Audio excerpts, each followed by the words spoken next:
Love staying informed? Subscribe now and get unlimited access to local news, weather, and sports for just 99 cents a month for your first 3 months at inforum.news/join. Read every story, listen to every podcast, and download the apps that keep you informed and on the go 24 hours a day. So head to inforum.news/join right now to subscribe. What are you waiting for? Get 3 months of local news for just 99 cents a month at inforum.news/join.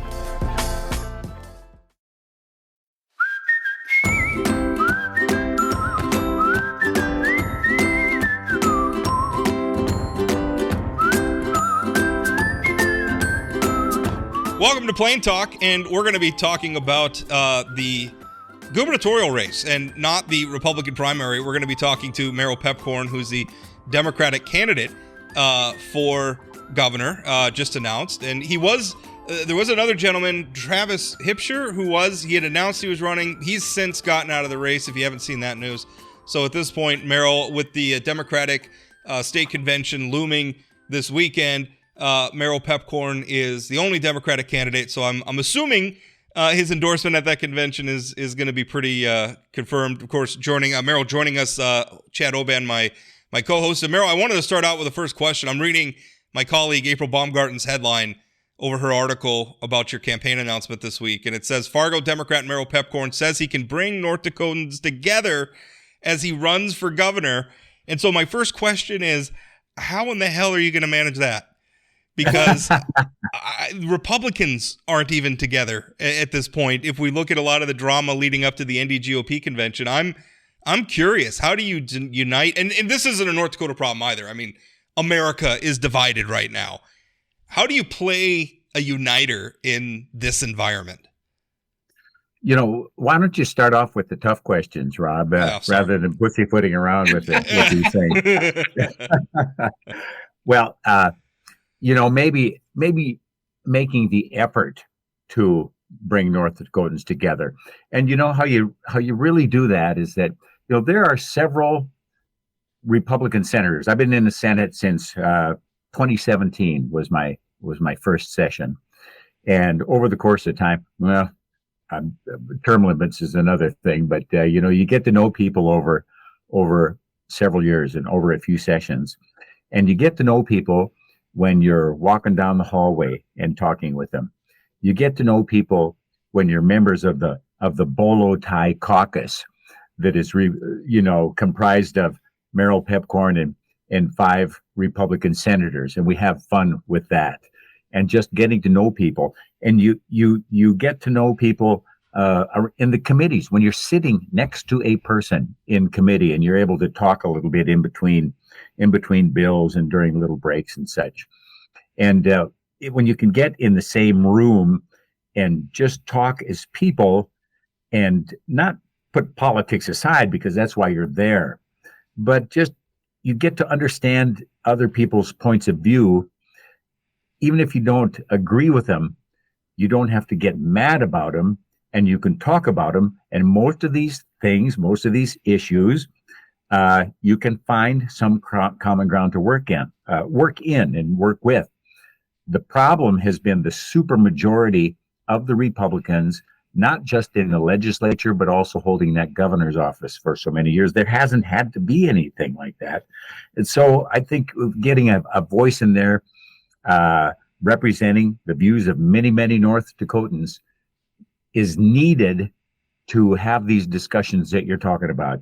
The people who don't agree with the agenda of or the point of view of the supermajority, they would like a voice as well. And currently, to me, it seems like they're locked out, and I can provide at least that voice in these discussions, and we'll get together and talk about them. How about it? Was that a lengthy enough answer for you, Rob? That was just fine. Yeah, this is audio, so you can put a little bit of meat on the bone answering questions here. You don't have to be too quick. Yeah, we don't have a commercial break bearing down on us. Well, that's all right too. Yeah. So thanks for joining us, Merrill. I think the idea of bringing folks together is sort of refreshing, considering what we're seeing on TV. I mean, it seems pretty clear to me that Kelly and Tammy are trying to nationalize this race in some way. I've joked to people that I didn't know Biden and Trump were running for governor in North Dakota. Tell me about, I mean, and it was pretty clear that presidential politics is not why you're getting into this governor's race. How do you get an electorate to focus on local issues when so much stuff is nationalized? And if you could talk a little bit about what are those issues that you want to focus on if you're elected governor that maybe aren't the hot button issues that we talk about so often on this show? Well, starting with your first observation about people's opinions being formed by national news. And you know what? From my point of view, North Dakotans and North Dakota Democrat nonpartisan leaguers, most people don't know about what NPL, Nonpartisan League, stands for. They don't know what it is. To me, it is important. I always include it, at least in my opening statements and opening of the conversations, that we are the North Dakota Democratic Nonpartisan League. It's that part of the party that drew me to the party in the first place. But getting back to the question, I think a lot of our North Dakota Dem NPL party, we get painted with that same broad brush that the media paints the National Democratic Party with, the people in Washington, D.C. And I don't even know what AOC stands for. I don't know what the person's name really, but it doesn't make any difference to go, AOC does this, AOC does that.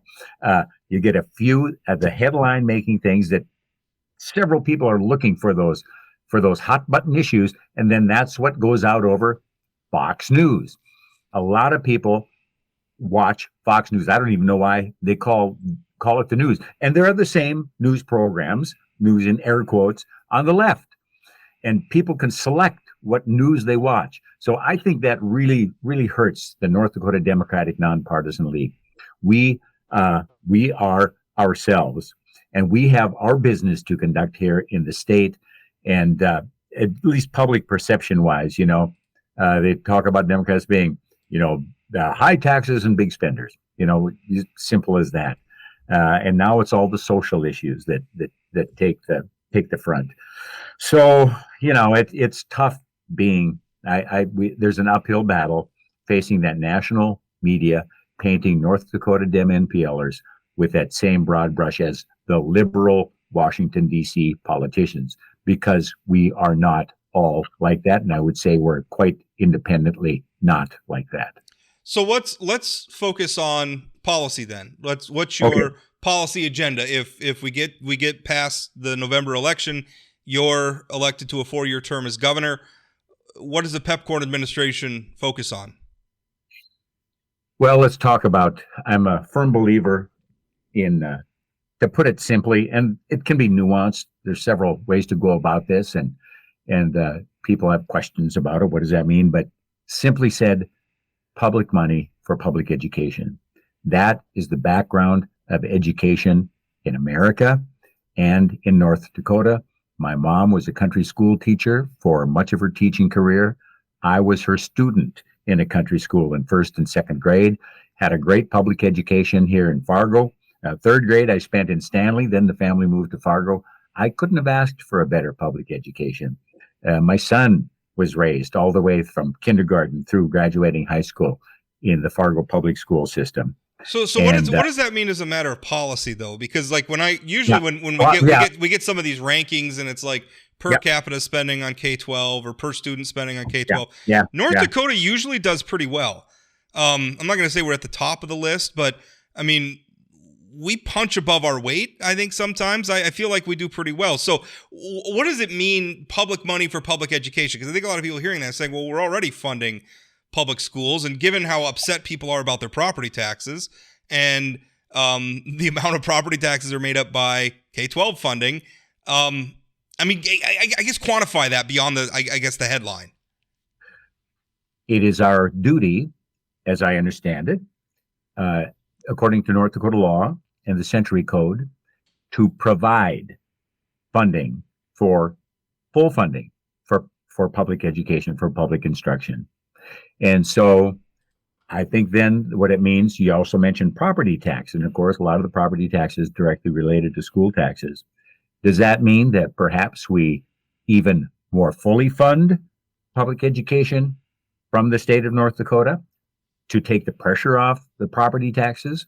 Yes, that's what I say. Does that mean somehow, and I don't know the intricacies, what it would take to unlock the key to some of those legacy fund monies. People know we have $10 billion, and there's probably 10 billion ways people want to spend that money. But I think it's our duty to look into that and even more fully fund the education that we're talking about. Does that answer your question, Rob? Yeah, I think so. Partially, it's our responsibility. And as far as the private schools go, and I know, there's a lot of pressure. There's been pressure. Well, right now, this last legislative session, the legislature passed it for a $5,000, up to a $5,000 contribution to a private school. You'll get that credited on your income tax. You'll get a tax credit for that. Well, I voted against that. Again, that's siphoning money, that's chipping away money towards the private schools. And I mean, I've got private school friends and classmates, and now that was a long time ago. I was in high school, but that's just kind of the way I was raised. And I think that they offer certain advantages and opportunities for some students, and they have managed to find ways to scholarship students that want to get to those private schools. So I think it's kind of up to them, and we have to fulfill our commitment to our K through 12 schools. Hey, Merrill, you served on the Senate Finance and Tax Committee. Yeah. Obviously, there's lots of discussion about how to handle taxes right now. Yeah. Initiated measure to eliminate property taxes. Obviously, the Miller campaign, and I think Kelly's agreed as well, the idea of getting rid of income taxes. Can you talk some about like how you'd approach it? How do you feel about the initiated measure to eliminate property taxes? Would you advocate for eliminating income taxes? How would you handle those issues? Because you're right, North Dakotans look at the state and they see budget surpluses. They see $10 billion in the legacy fund, and their property taxes are still going up. How would you handle sort of the tax issues while being able to fund the priorities we have? Well, first of all, you need taxes to pay for the basics. That's, what's the role of government? Well, one of my friends says, well, the two backbones of government needs to do is pay for, education and roads. Well, so we need taxes. As far as the property tax elimination goes, no, we can't do that and leave the local political subdivisions, the cities, the townships, the school districts. We cannot leave them all of a sudden just stranded. I haven't seen a plan to replace those funds. So no, we can't eliminate that. And again, can the state provide some relief to take that burden off the local taxing districts? Yes, if that's what it takes, then let's do that. I am not for making further income tax cuts. We did some in the legislature last session, and really that mostly affected people like me. I would say middle class earners. None of my neighbors. I mean, I live in a neighborhood, North Fargo.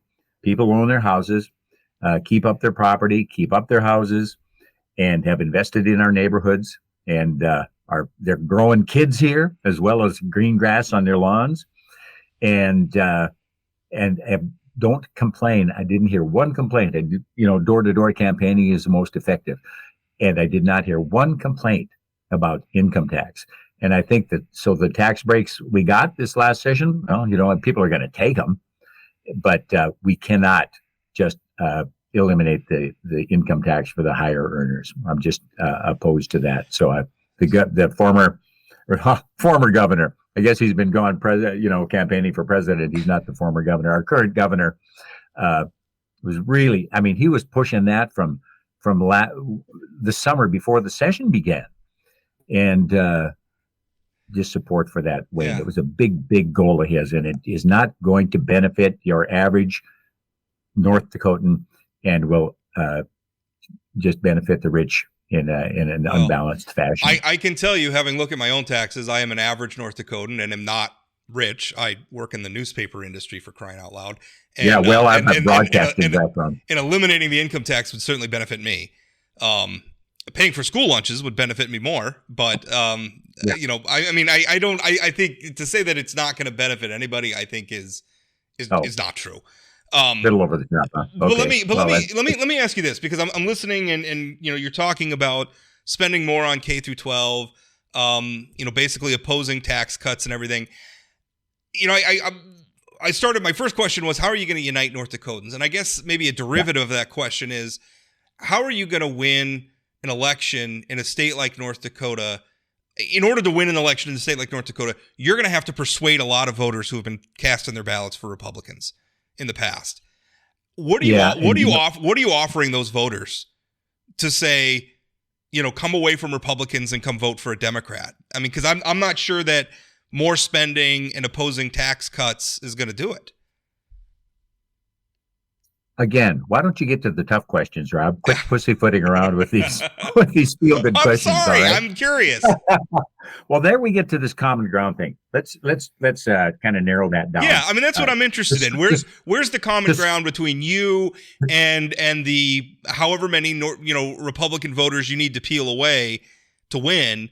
What is that common ground?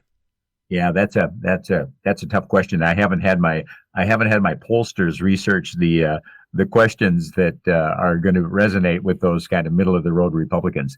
But I consider myself a moderate Democrat-NPLer here in North Dakota, and what I need to do, and there we come again to common ground. There was a lot of discussion last session about funding private schools, and I would think there's going to be, again, more discussion about that. I have a feeling that there might be a need to take a stance where, no, we're not ever going to do anything to help fund private schools. But you mentioned something. This has been a popular idea for legacy fund monies, if we have to tap into it for that. School lunches, maybe not just for the public school kids, but for all school children in North Dakota. We'll feed you. I think most of, maybe Chad can answer, I think most of the private schools use the school lunch program anyway. Is right. Am I wrong? Right. Last session, private school students would have been eligible just like public schools. So I think what Merrill's saying is absolutely right. This would affect public and private schools. Okay. Yeah. So, that's just one issue. And when it comes to, I don't know, yeah, that's what, to tell you the truth, rather than just make stuff up, Rob, I guess is that I have work to do. I have to go and listen to, I'm going to conduct a campaign that I call a statewide version of door-to-door campaigning. My friend in the news, because I worked with him for many years at Prairie Public, Dave Thompson, refers to North Dakota as a small town with really long streets. And we have to go around, knock on doors, meet people where they are. We plan on having town rallies and meetings across many of the towns in North Dakota, find out what is important to them and really find out where I stand, not what I can do for you. Here's what I'm going to do for you, but find out we got a lot of work to do to find out what they're looking for, what they need, and then see if we can accomplish that, or if we agree with them.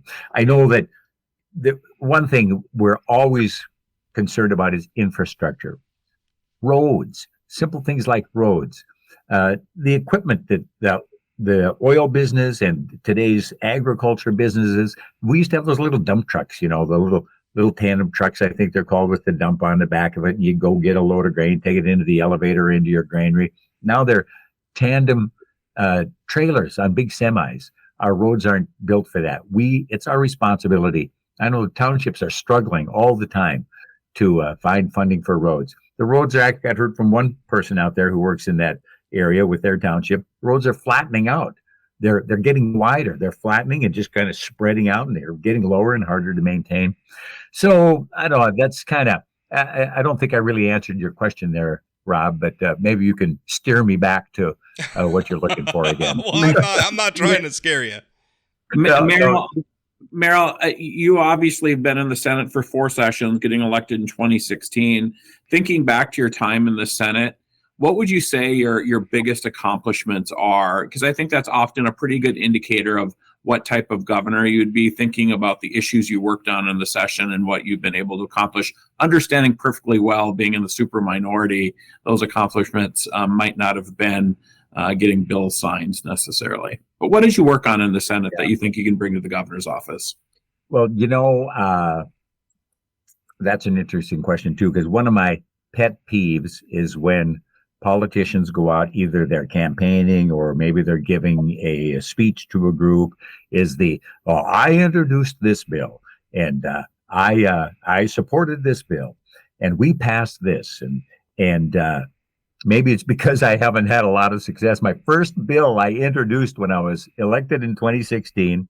First session begins right away in 2017. The first bill I introduced was to restore the oil extraction tax to 6.5% from the 5% the legislature lowered it to. And I think, Rob, we had a conversation about that at the time. You called me up and you called me out on that.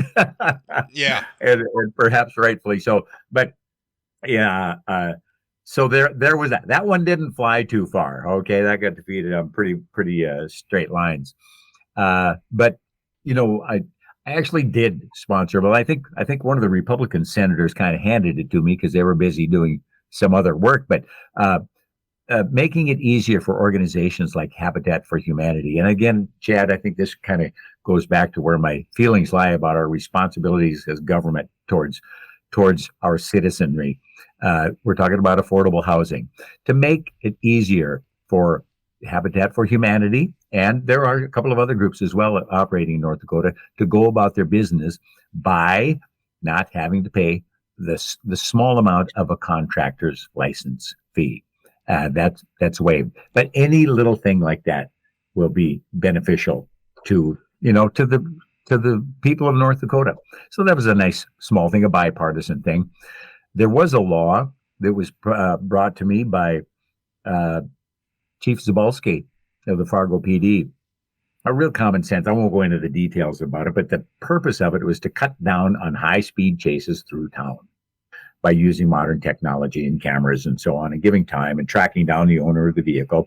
And it flew through our committee, and I think it was I forget what committee it was, heard in front of IBL maybe.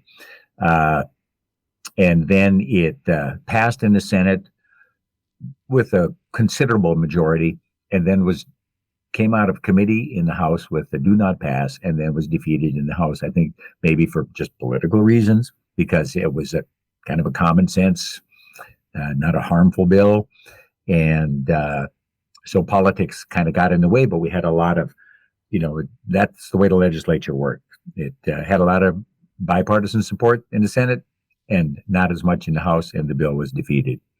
There was another small bill, a small accomplishment, was a bill to protect a certain amount of money for the beneficiaries of certain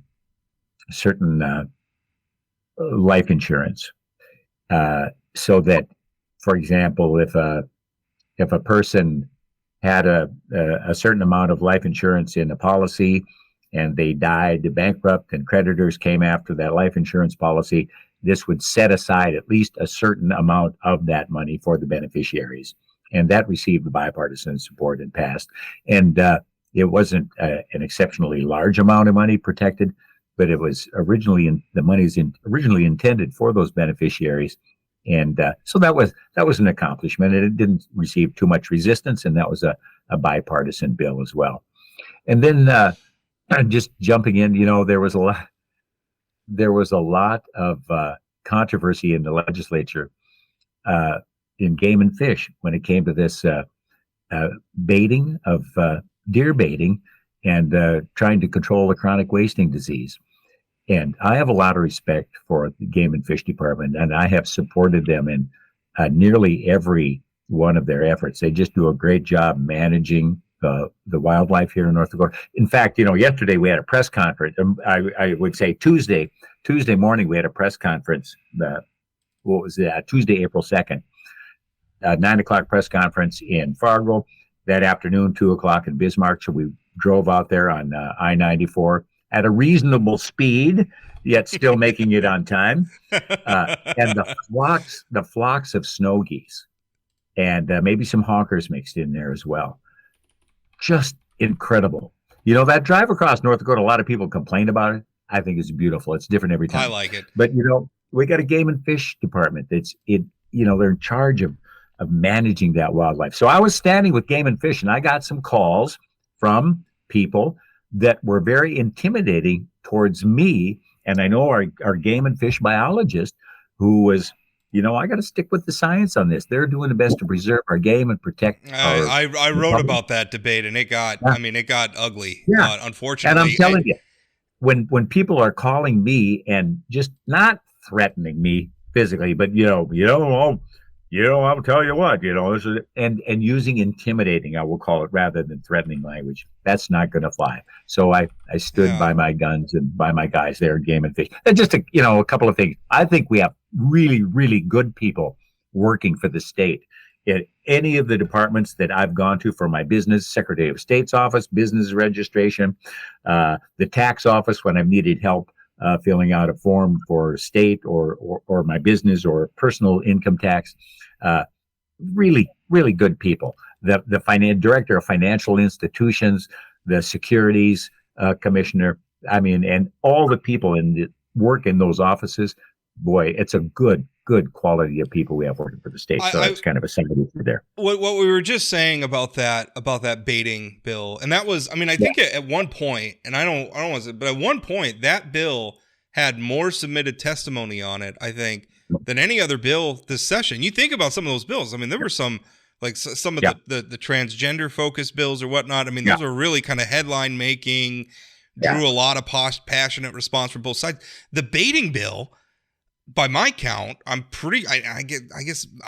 don't know of another bill that had more submitted testimony. But my question was, we kind of live in an era where, those issues, politics has become so performative, where I think voters, unfortunately, and I shouldn't say all voters, but a lot of voters, unfortunately, have come to value sort of performance from their candidates. So when you're sitting here talking about, I want to focus on roads, and I think all that stuff's great, whether I agree with you or not. Those are the issues we should be talking about. How do you break through to voters, though, that just want you to throw bombs, that just want you to say nasty things or cutting things about Kelly Armstrong or Tammy Miller, whoever your opponent ends up being? How do you break through to those voters and say, no, we really do need to focus on organizing our state well and making sure our roads are up to meeting our needs for commerce and travel, and our public education system is ready to serve our education needs? How do you break through to those voters in this environment? Well, I know one thing I won't do is start going negative on my opponent, whoever it might be, come to that November election. We'll know after June, I suppose, unless one of the two front runners for that Republican nomination decided to come around and run as an independent for governor. That would be my ideal scenario, of course. Split that Republican vote into two. That would open that door just a little bit larger. Although I think they're both committed to going to the June primary, and if they lose in June, I don't think they can. We have a sore loser law, so they can't. No, that's too bad. Yeah. Maybe as governor, I would change that law right now, so they can both get on the ballot. No, please don't. Please don't do that. But I know what you mean. Again, if you're strong on an ideology, I don't think there's anything you can probably say. Sit down and talk to people and say, no, that just is not right, and convince them otherwise. But I believe that most North Dakotans are concerned about, what we do here in North Dakota, and are not concerned about the social issues that have come up, the hot button issues that get all the headlines, that suck all the air to the room, as they say. And again, I think most of the people realize that, and why people the politicians aren't talking about those things. Maybe that's why they're not so interested in it, because they're not hot button issues. I could show you when my first and second elections for the state Senate, the flyers that were coming into people's mailboxes about me. My neighbor lady eventually was going to the mailbox before her kids could, so they wouldn't have to take out these cards with the pictures on them, and then they're photoshopped, and there's pictures of me and then my running mate not running mate, but in the house, Carla Rose, showing us in front of a burning city, saying that we support rioters and we're against law enforcement. And you know what? The more outrageous things that they sling our way, the more it hurts them and the more support we get. So I think staying the course, just talking about the issues that affect North Dakotans and leaving some of that other stuff aside. It's too bad we aren't on video because I'm using such great hand gestures here. And leaving that other stuff aside, I think it'll benefit me in the long run. So, Rob, I quibble with you a little bit on that, in that we will break through to those people, and by meeting them and talking to them. I will accept your quibbles and accept, although I will defend myself by every time I open up social media, I feel like my cynicism is justified, but it's validated every single time. Validated, but you're right. Yeah. There's still room for optimism, and I'm glad to hear it, Merrill. Thank you so much for coming on and taking the time today. Thanks, Merrill. Well, let's do it again a little bit later on, because right now I will admit I'm selling myself as a person. Sure. People know me from coast to coast here in North Dakota, from Fortuna to Fairmont, and from up there in Piesik and Netchie down to Amadon, because of the work I've done in radio as an entertainer, and as a door-to-door salesman several years ago. So people know who I am, and they're kind of judging that their belief in me, in knowing me and who I am. And I've got work to do. I'll tell you, I've got work to do when it comes to firming up planks of a platform and identifying those three. Everybody said, well, pick three things and really pound. Well, I'm not sure what those three things are yet. We talked about education. We talked about infrastructure. There's housing and healthcare for North Dakotans, a lot of things. And I do need work on that. And here's what we're going to do. We're going to talk to people and find out, and they're going to help me form I've got a general philosophy. They know where I'm coming from, and I do need to get more specific, and we will, as this campaign progresses. Merrill, thanks for your time. Champagne dreams and caviar. What's that Robin Leach statement? I promise you. I don't remember. Champagne caviar or something. Caviar. Maybe it's caviar dreams. Champagne nights and caviar dreams or something. I don't know. Yeah, there we are. I don't care. I can't remember. All right. I don't care either, Rob. Yeah. Well, and I do want to, I've said this to you before. I give you credit for, carving out a living being an opinion columnist in North Dakota. And as an independent businessman, you might even be employed now by the forum, but, people who can do that, you got to have a lot of independent spirit. And so regardless of opinions over the years, I appreciate people who can go ahead and carve out something like you're doing too. So I look forward to visiting with you, regularly over the course of the next 7 months. Okay. Yeah, definitely. We'll definitely have you on again. Thank you so much, Merrill. Thank you for the kind words. The cold cases you see at the Vault have captivated readers across our region for years. At the Vault podcast, our team of professional reporters takes you further into those stories with new interviews from family members, investigators, and experts. Check out The Vault at inforum.com/The Vault and subscribe to The Vault wherever you find your podcasts. All right, just finished up our interview with Merrill Piepkorn, who is a Democratic state lawmaker, Democratic-NPL state lawmaker. Very important to get the NPL part in. Who is going to be running for governor. And I like it when people come on and they're just candid with us. Like I asked him, how are you going to peel off Republican voters? Well, he doesn't know yet. He's going to go find out. I appreciate that. I mean, there's honesty in that rather than just giving me some argle-bargle that sounds nice. I like that you just told me how it was. I find that refreshing, I guess. Yeah, Merrill's not the most polished politician you're ever going to see, and obviously doesn't. He said at the end he's still working through what that platform will look like, and is there, he's sort of, hokey, sort of has his, Prairie Public music sort folksy. of thing. I think folksy. Let's be folksy. A little, wow, that was very mean. You called him hokey? Well, I don't mean it as I'm like supposed to be mean. I'm supposed way. To be mean to the Democrats, Chad. Well, no, I don't mean it in a derogatory way. Maybe folksy's better, but I don't think of it as being better. That bad. No. He might even agree that he's a little hokey. Maybe. Yeah, I mean, I think the question becomes, and one of the things that Merrill should be thinking about is Tammy and Kelly are going to run very, very sophisticated, polished campaigns. I don't think Merrill should try to be over polished. He shouldn't because he's not going to win. Something he's not going to win with that sort of strategy because he can't compete with them. They're going to have whoever. Yeah, whoever emerges as a nominee is going to have they're going to have more money and a more sophisticated operation. But we have evidence that you don't have to beat the person in fundraising. You just have to beat them in votes. And is there a place for somebody who is authentic, to your earlier point, and honest? Is there a place for that in this race? And I think that's a contrast, right? I think Kelly, quite frankly, is very transparent and very honest, but I'm not sure it comes through in TV commercials, right? And so I think it's interesting. I'm glad Merrill's running. I wish we would have had more time. I would have liked to ask him what his thought process was, giving up a pretty safe state Senate seat to make this race. Yeah, because he would normally be up this cycle, right? Yeah, Josh Brochet is moving up to a Senate seat. Yeah, that's right. Oh, that's right. Yeah. That was just I just saw that headline.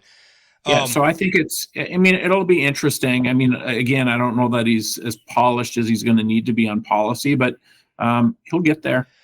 I really think, and this is why I asked him the questions. I mean, I think the fundamental Rubik's Cube or puzzle that they have to unlock is, and I think they have a good opportunity because there's a lot of, I think there are Republican voters in North Dakota who are feeling disillusioned and are open. Now, I don't know if they're disillusioned about a Kelly Armstrong or even a Tammy Miller, but I think there is an opportunity to say Republicans have been getting a little carried away. They've been indulging some of their, I don't know. I don't know what they've been indulging themselves. I think that's the right word for it because they're not afraid of Democrats losing.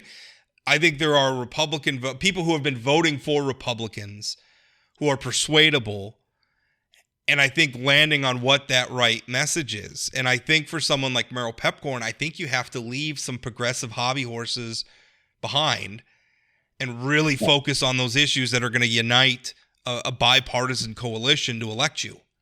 Right. I think the equation is very difficult statewide for Democrats. I mean, look at any election. It's like, hey, good job, Oban, way to come up with that. But I mean, essentially what you need to do if you're a Democrat is get all the Democrats, all the independents, and peel off like 20% of the Republicans. That's a difficult equation to work yourself through. And the problem that like Merrill has, you said, leave some of those hobby horses behind. I would have liked to hear him talk more about tax cuts and some of those sort of maybe things that would be more appealing. But how do you? Well, he did talk about them. He said he's against them. Yeah, but how do you ask somebody to be authentic, but then also? Change their perspective that is appeal? Who he is. I mean, yeah. I don't know. I mean, it may be just that you have to open your mind to some new ideas. Right. Or maybe there's a way to get. I should say I don't want to characterize him as being across the board against tax relief. He was against the tax cuts that we talked about specifically. Right, and I think he was supportive of property tax relief last session, like some of the stuff. I assume, depending on everybody voted for them. Yeah.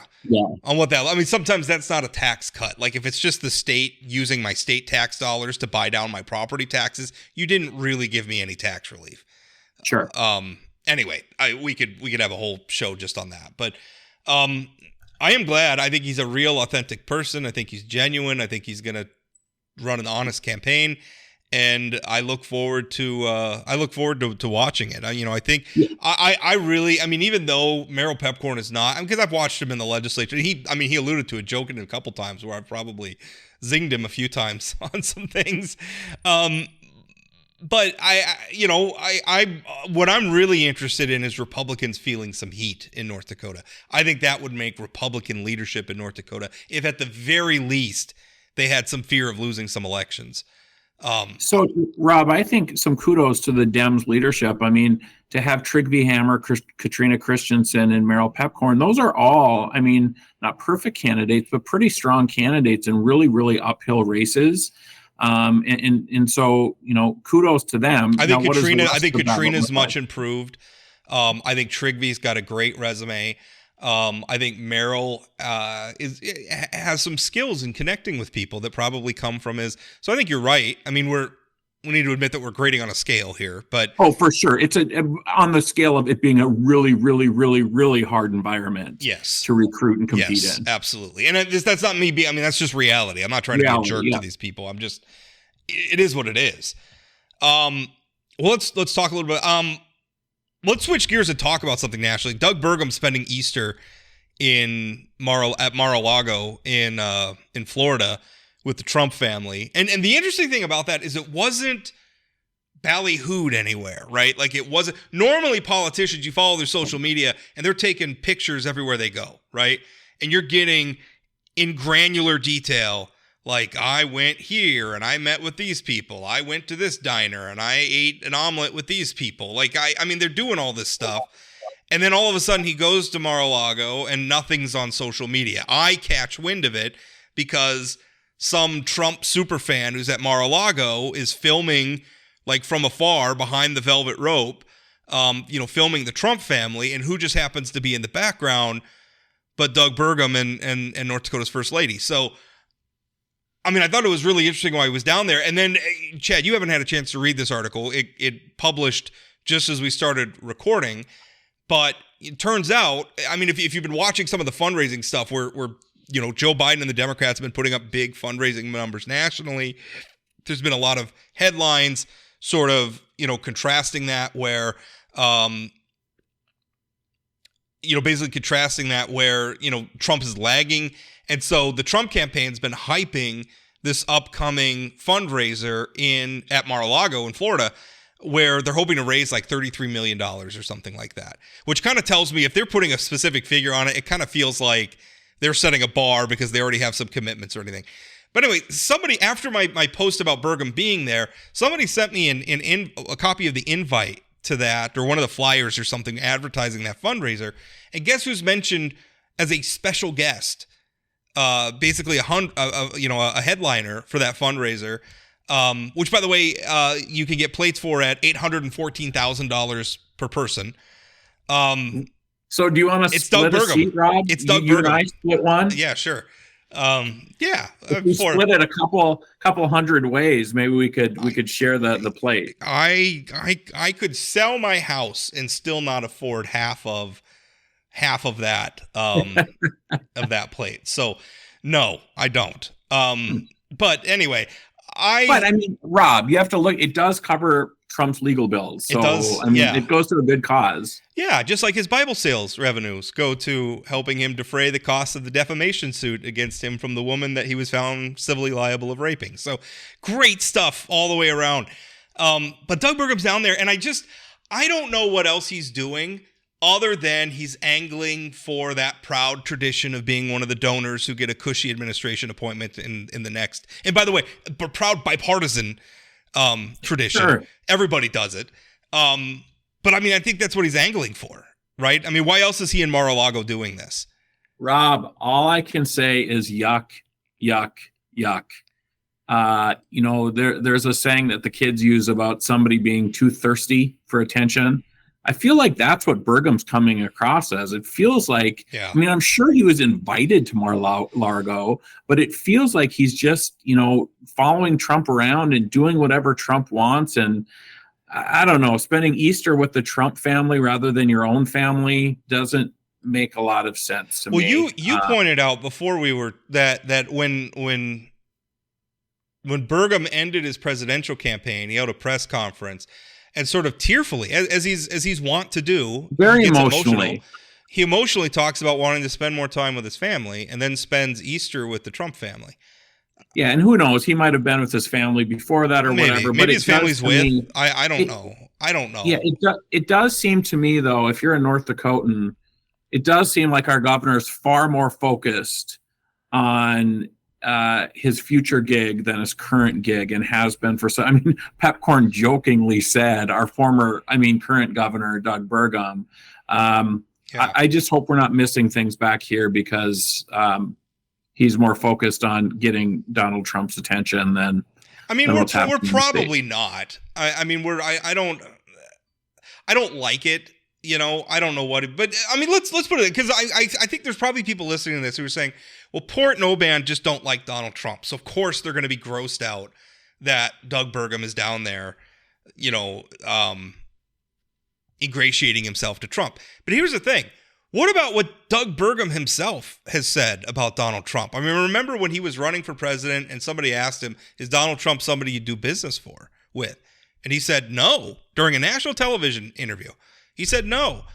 And then, you know, the question was why? And he says, you know, I think after kind of a pause, he says, you know, I think you're judged by the people you associate yourself with or the people you do business with. And now he's down there doing this, and it's such a 180. Also, I went back and I looked at the FEC records, Chad, for Doug Burgum's political contributions, going all the way back to the early 2000s on the FEC website.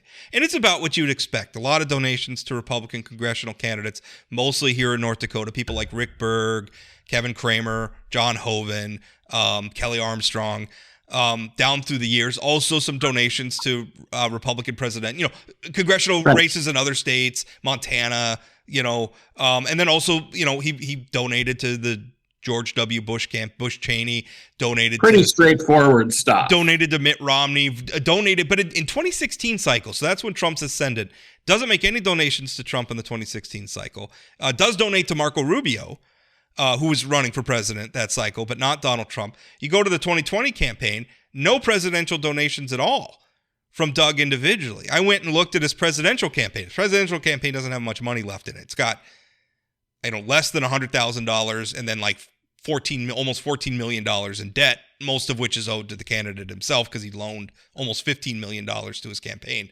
I have a feeling he's probably going to forgive most of those loans. But I mean, there's really no money in his presidential campaign. There's no evidence that he transferred money from his presidential campaign.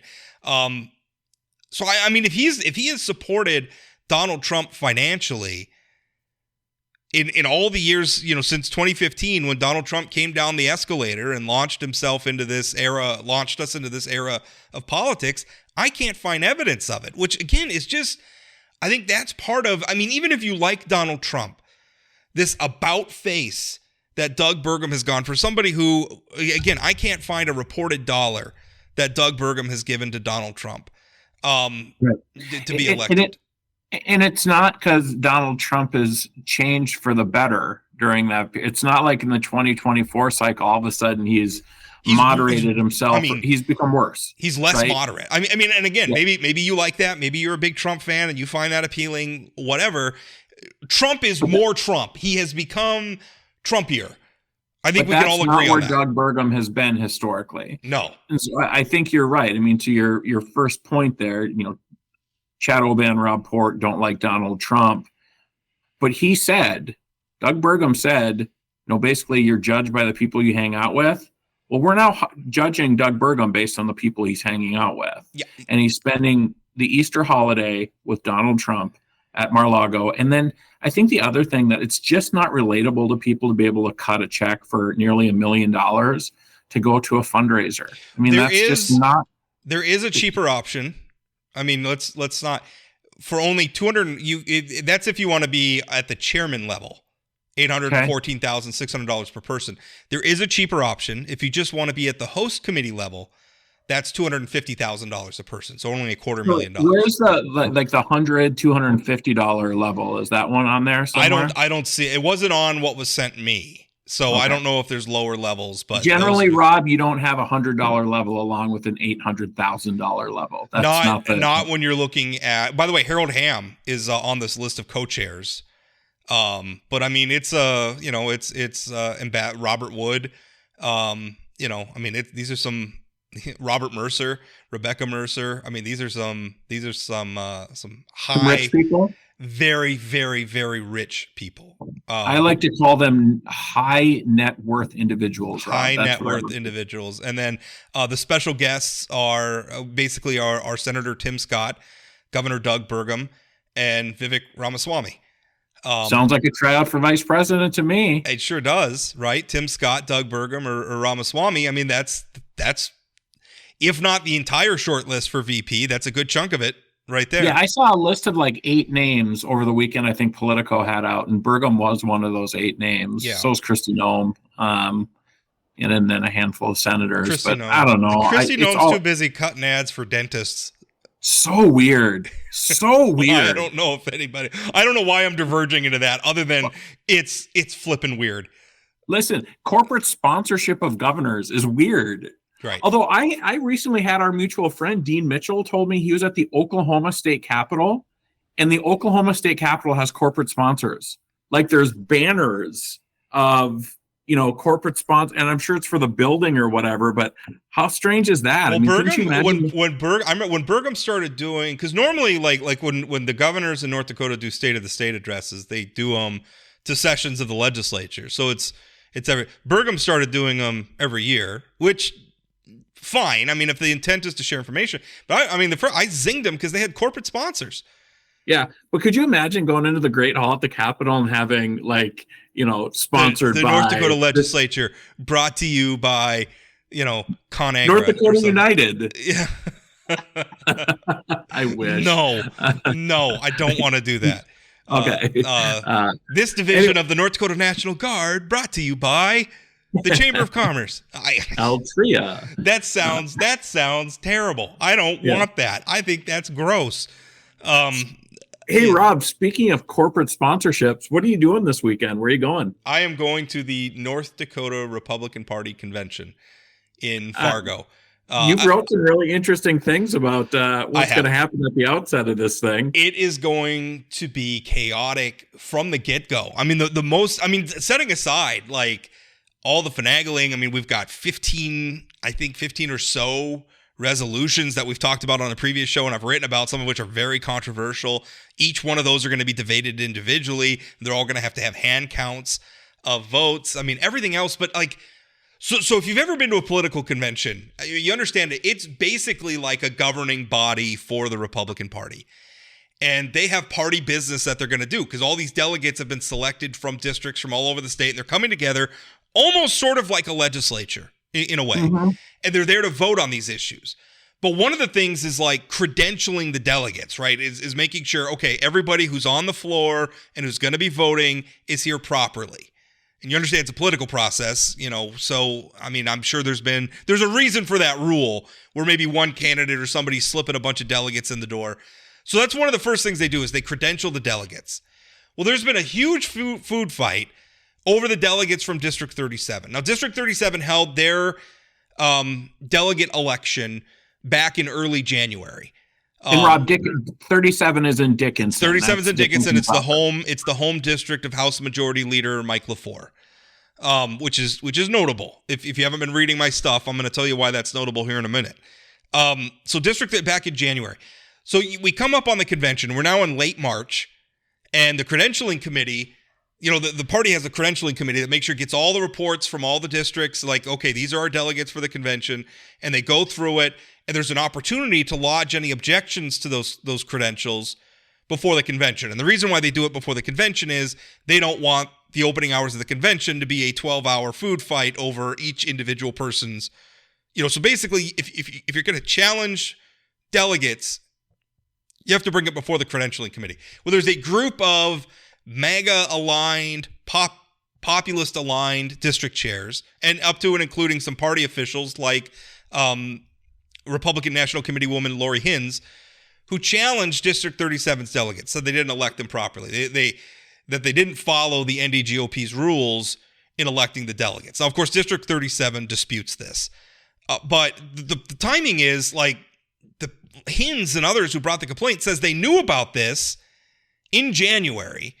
They don't bring the complaint until late March, when it's too late for the district to hold even if there were problems, it's too late for the district to hold a do-over. So now basically what the credentialing committee did is they punted and they put this issue before, they're saying, okay, District 37's delegates are included, but somebody can raise this complaint during the convention.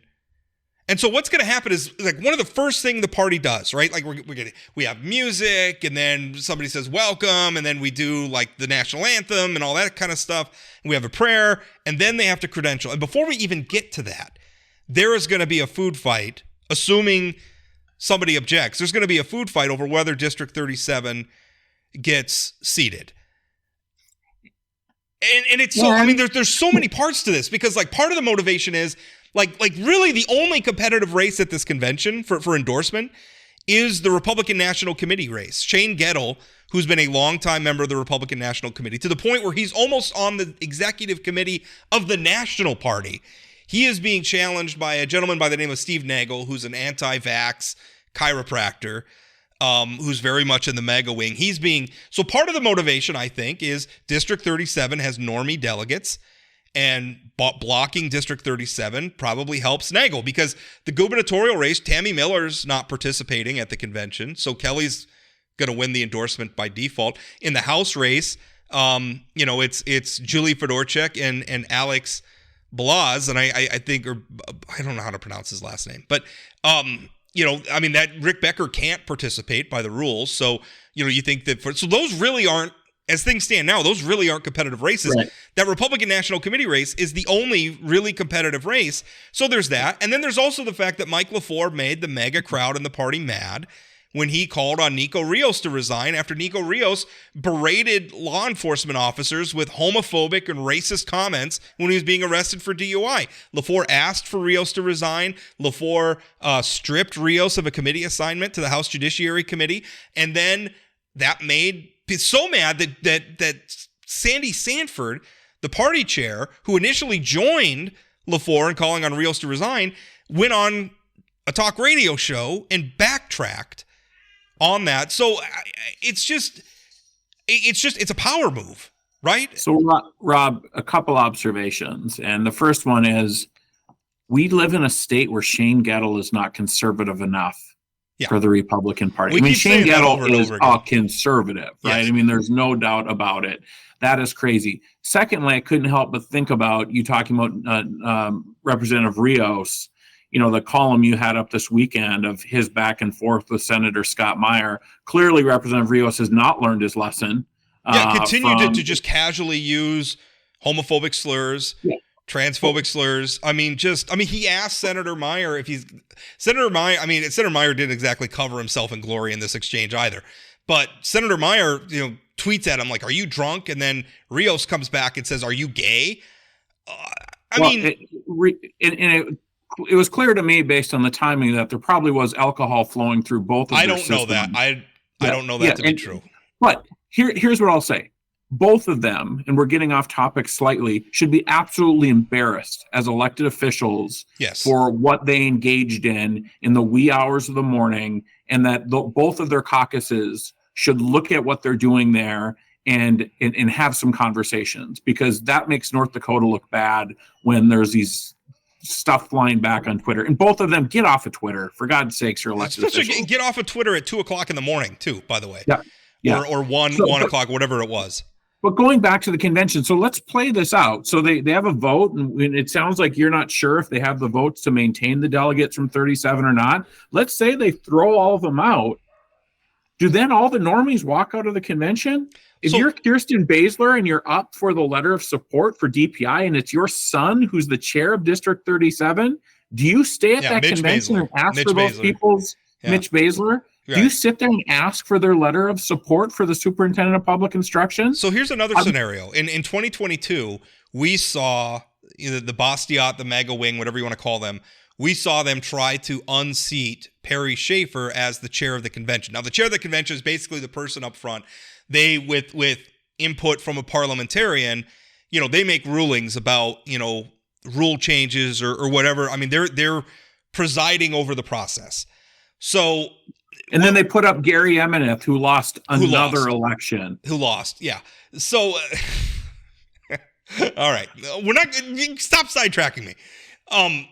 okay, so I think what's going to happen is I suspect Sandy Sanford is going to rule the complaint about District 37 out of order. And I think she's right to, for a number of reasons. I don't think it was timely. I don't think the motivations are appropriate. And also the fact that their complaint, there's some other down in the weeds stuff. And is she able to just shut it down? She can rule it out of order. But I think if she does that, where she says this was not brought properly. So if she does that, I think what happens then is the next thing they do is they elect the chair of the convention. They may have the votes to replace her. And then if they replace her, then maybe they revisit the District 37 issue. And she's not replaced as chairman. She's replaced as chairman of the convention, which is a temporary role, but basically presiding over the convention that can make rules and everything else. So now you put somebody in there who's going to facilitate what the mega crowd wants to do. Then maybe they do lock District 37 out. Then maybe they also vote to let Rick Becker set aside the rule, because Rick Becker, for those of you maybe who haven't been following along, Rick Becker can't participate in this year's convention, and he can still seek the nomination on the June primary ballot, but he left the party and ran as an independent against the convention endorsed candidate last cycle. The party has a rule that says if you do that, you can't seek the convention's endorsement for 6 years. So, but they could waive that rule. But now, if they do that, if you're Julie Fedorchuk, do you stick around? I mean, at what point do people say this is not a process that has integrity? And then you have a couple thousand North Dakotans who've spent their hard-earned money, taken time off from work. That's 1,000. I mean, if you're from Minot or Bismarck or Williston, that's $1,000, $1,500 trip to Fargo. Yeah. And so do those? I mean, yeah. How do you get in your car in Williston or Tioga at the end of this week? Well, not even the end of this week. It starts Friday morning. Sure. So you're gonna have to take a day off work to get down there too. And also, like, if you're District 37, you're going to go through all that, take a day off work and spend the money and everything to show up and be told in the first hour or so, you're not welcome. Go home. And I assume the way District 37 elected their delegates isn't that different than how they've historically elected their delegates. What Mitch, and I wasn't in the room, but what Mitch Baszler says, he's the district chair and also the son of the superintendent of public schools, Kirsten Baszler. What he said is that they had a delegate committee, and the delegate committee came up with a slate of delegates. So this is who we want. And so, the committee reported, these are the delegates we want. That was brought to the convention. They put the slate forward. They called for any nominations, any additional people want to be delegates. They said that there were none. And so then they basically voted. They just did a voice vote and voted in the slate of delegates by acclamation. At the time, there was no objection to this. The objection didn't come until right before the deadline, when it was too late for them to even fix anything, even if there was a problem. And I'm not convinced there was a problem. And by the way, if you really want to drill down on this, I posted the entire video from a more than 2.5 hour credentialing committee meeting, where it becomes readily apparent that this was like the people from District 37 that they added to their complaint, I suppose, to give it a local touch. They didn't really know what they were signing up for. Like, it's very apparent. They didn't know that the goal was to lock out District 37's delegates or anything like that. It's readily apparent. Travis Zablotny, who's a district chair, sort of mega populist district chair from up here in Minot, was instrumental in instigating this. And I'm hearing rumblings now from district chairs who are saying, now that I think about it, I think that wing of the party kind of had observers at a lot of these meetings. I mean, I think they were looking for opportunities to try to use the rules to lock people out. So is this Jared Hendricks? I mean, is he the one that's organizing all of this stuff? I don't know. I mean, okay. It's that wing of the party.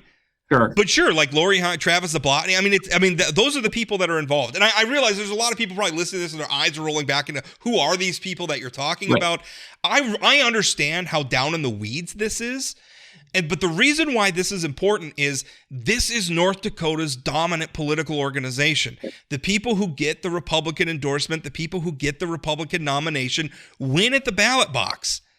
I mean, that's reality in North Dakota. So this is the process through which that party's candidates are being selected, and the process is broken. And the idea, again, I'll go back to Shane Gettle, that Shane Gettle is not conservative enough for a segment of the GOP. But this is the lengths you have to go to elect your guy to the RNC committeemen. I mean, so obviously they must not feel like Dr. Nagel, who, by the way, you said is anti-vax. He's a universal conspiracy theorist. They have to do this. Chad's point is his notions about things being rigged or fixed or whatever doesn't begin and end with the pharmaceutical industry. Right. And now let's talk about the fact that they're trying to rig a process to disenfranchise a whole district of delegates in order to win. Right. Like this group of people who thinks that all these elections are rigged or not fair, people are cheating, are now trying to rig things for them to win. Or at least, work the rules in ways that are certainly not in the spirit of the process. I mean, and it's not just this, it's District 2, where Bob Harms, former party chair, former party treasurer, former legal counsel to the Schaefer administration and the Hoeven administration, he wants to run for state senate. He wants a copy of District 2's bylaws so he can seek the local party endorsement. He can't get a copy of the bylaws. District 38, Lisa Olson, former member of the District 38 Republican Executive Committee, longtime Minot City Councilwoman, wants to run for the North Dakota House of Representatives to replace Larry Ballou, who stepped down. She sends in her membership dues to the party in preparation of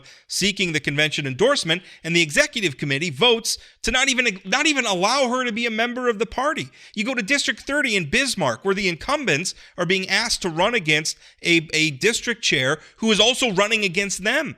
You look at District 14, where the district chair, where that's John Nelson, Robin Wise, Jerry Klein, three longtime Republican incumbents, who all of a sudden now have a district chair that is absolutely hostile to them, that lets in the door Brandon Pritchard from this outside group to give all the delegates false information about their voting record. I mean, not to mention scheduling the meeting at a corner of the district that's literally 100 miles away from a lot of... Right. District 14 is the size of Connecticut. So yeah.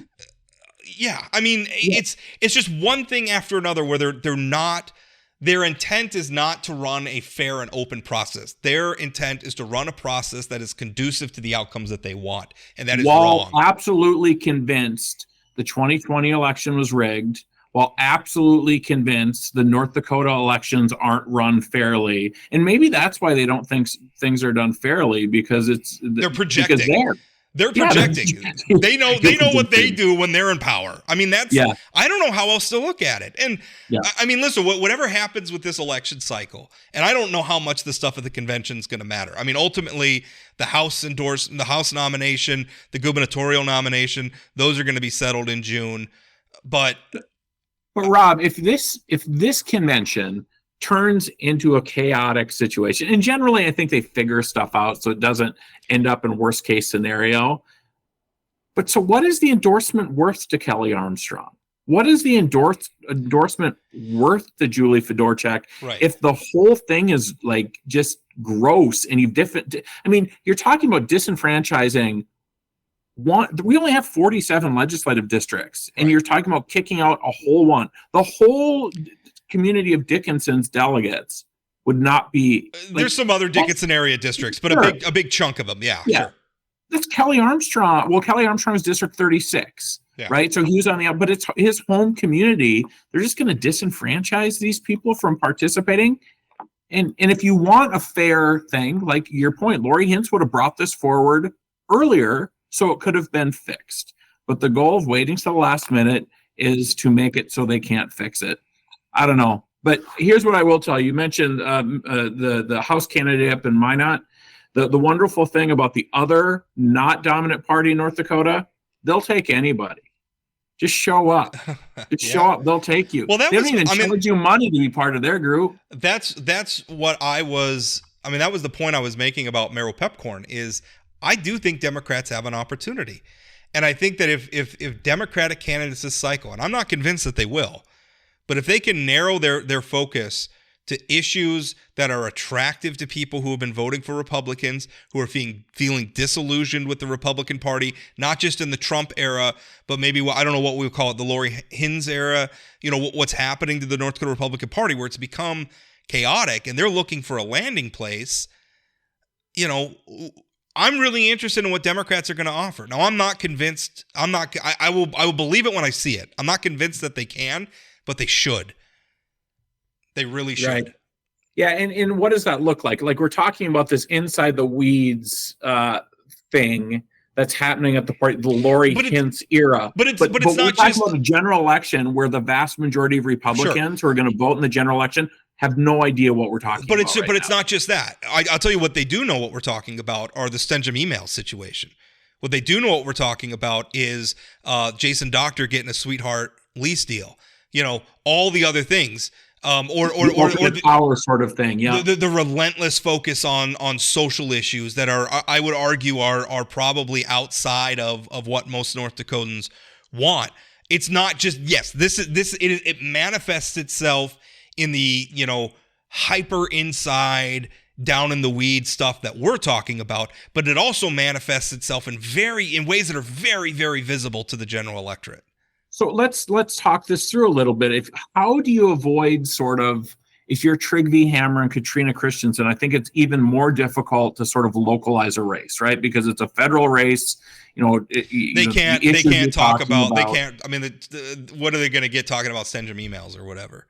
Yeah, but I mean, so what does this look like to you? I mean, is it them just focusing on, basically saying the national stuff doesn't matter. I'm going to hyper focus on making this a local race, but then you have to convince the voters that the national stuff doesn't matter. And there's a reason why Kelly and Tammy are talking about Donald Trump. Yeah. I mean, and so, is there an audience to talk about, trying to indict or impeach Joe Biden was a waste of time.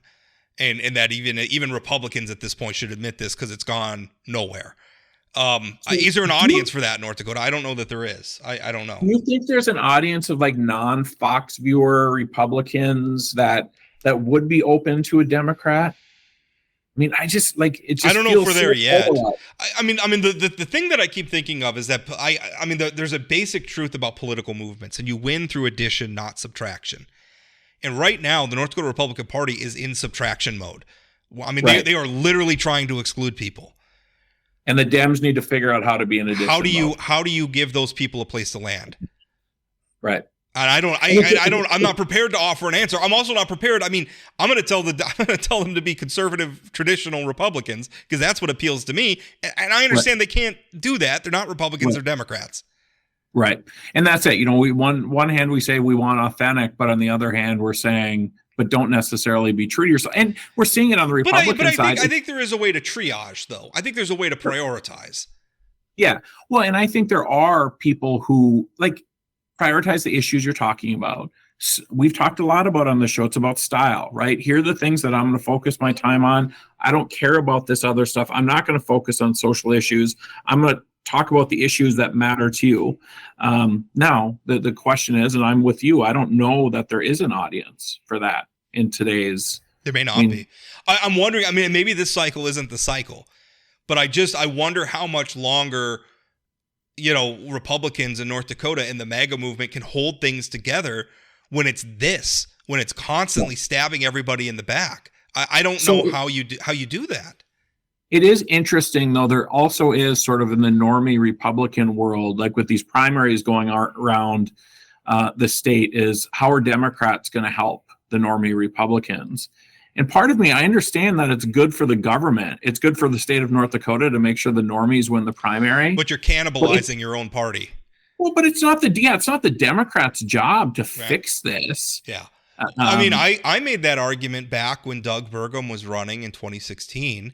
And there was a lot of Democrats who were saying, get out there and vote for Doug over, a lot of Democrats are maybe regretting that now, given what Burgum has. I think he was a very moderate governor. Again, getting back to why it's so gross what he's doing in Mar-a-Lago right now. But, I really think that hurt them, right? When Doug is on the June primary And all of a sudden, you go from, in a typical primary election, about 2 Republican ballots cast for every 1 Democratic ballot cast. And all of a sudden in 2016, it's like 5 or 6 to 1. I forget the number. That's speaking to a lot of Democrats who crossed over. How many of them came back? Yeah, well, and I will tell you, after that primary, I was with a group, I think it was 8 Democrats. And one of us voted for Wayne Stenjum, 6 voted for Doug Burgum, and 1 person took the Dem ballot. Because your primary didn't matter. I think all those people now consider themselves Democrats still. Yeah. But you're right. Some might not have come back. I mean, they might have been over. I mean, you're right. Now, Doug Burgum today is different than 2016 Doug Burgum. Right. Though. Well, Doug Burgum today is different than 2023 Doug Burgum in a lot of ways. I mean, it just is. I mean, the about face has been abrupt. I mean, he went from I wouldn't do business with Donald Trump to, hey, Donald, let's have Easter together. I don't know how you do that, but he did it. So, in all seriousness, do you think people care? Do you think North Dakotans are paying attention to what Doug Burgum is doing, and do they care? I can see the number of people who are reading my articles when I write about it, and yeah, I mean, I think so. Okay.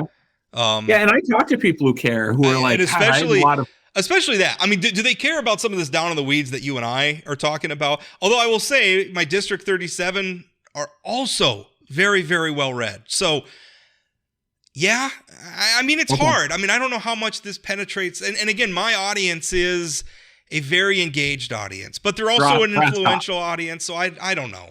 Yeah. I think it's just interesting. I have heard from people who are Burgum supporters who are like, ugh. So just to end on a depressing note, over the Easter holiday, I was overhearing a phone conversation from somebody who's talking on their cell phone to somebody, and they were talking about how Doug Burgum dropped out of the presidential race because his son shot a cop. Talking with just absolute confidence. And so I'm thinking about this for a minute. I'm thinking they must be conflating. There's no truth by the way, to that. Right? Not true. Not even close to true. This is a fantasy world. I think what happened is that they conflated what happened with Senator Kramer's son, that tragic where he had a mental health and was on a chase and through a car accident, didn't shoot an officer, but through a car accident caused the death of a law enforcement officer. I think that this person thought that was Doug Burgum. And that it was Doug Burgum's son. Now, it was not. Oh. But, I mean, the thing is, I'm listening to this, and I'm just wanting to pull my hair out. Like, what planet? And granted, this is an anecdote. It's one person on a phone. But there is, I mean, that is the confounding thing about this, is there is a large swath of the electorate that has even some of the, that was one of the biggest stories of the last 12 months. What happened to Senator Kramer's son? They don't even get that right. Yeah. And it's safe to assume that person's not listening to this podcast. No, probably not.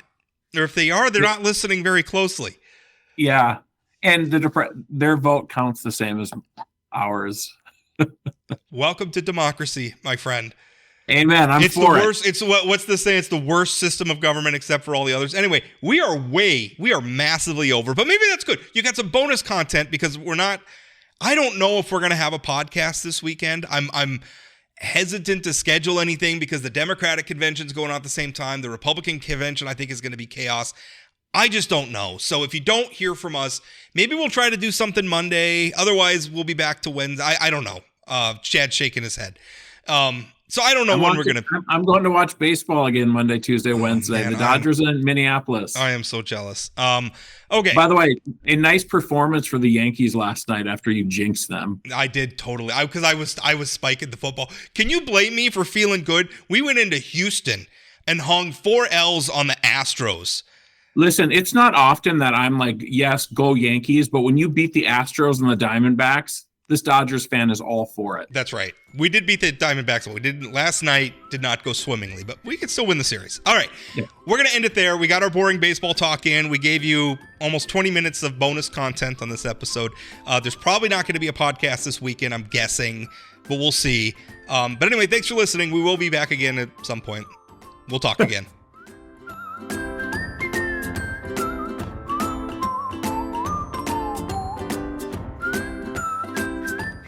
Did you know Forum Communications Company has a robust podcast library? At inforum.com/podcasts, we have everything from politics, sports, true crime, outdoor adventure, and more. Visit inforum.com/podcasts and explore them all today.